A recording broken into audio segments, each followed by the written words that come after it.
Hey YouTubers, today I'm going to show you how to properly diagnose an ignition module without any special tools on a lawnmower. Here's a lawnmower. It's a 2-cycle, and this mower had no spark, so I took the cover off. Now when you check for spark, if your lawnmower has a safety lever, make sure it's held down. You can use a tie wrap, have a friend hold it, or a pair of vice grips. This will make it easier to turn the flywheel because the brake will not be applied to it.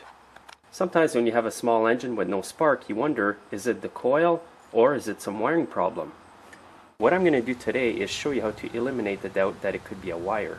Usually on any small engine you're going to have a wire that goes to the coil or ignition module here. Just simply disconnect it. What this does is it isolates your ignition module totally on its own. This way you know for sure that it's not a wire or a switch causing your machine to not have any spark. All you have to do now is ground your spark plug to the engine and turn the flywheel.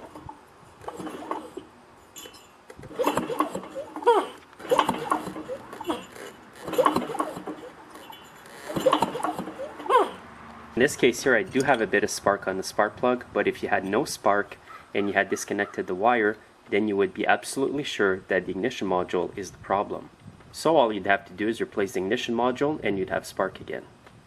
Now if you had no spark on your machine and after disconnecting this wire you had spark, then you would know that the problem is a wiring issue or a switch somewhere. And by knowing this, you can save yourself the expensive cost of replacing the ignition module. Before replacing an ignition module, I always try this on my small engines. And most of the time it ends up not being the ignition module that's a problem, it ends up being a switch or a wire somewhere. And in some other cases it ends up being the gap between the ignition module and the magnets on the flywheel here. A good way to set the gap between the ignition module and the flywheel is to insert a business card between the two of them. You can also use a service tag like this, stick it in there, and then tighten up the bolts holding the ignition module. And always make sure that the tag or business card is loose in here. Pull it out, and that should be good.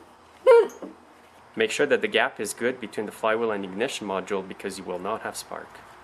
And after regapping the ignition module on this lawnmower, it runs good.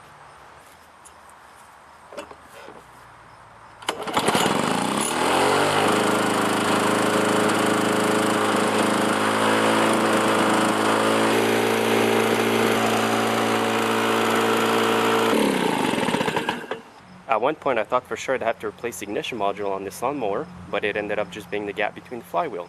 So thanks again for watching, and we'll see you next time.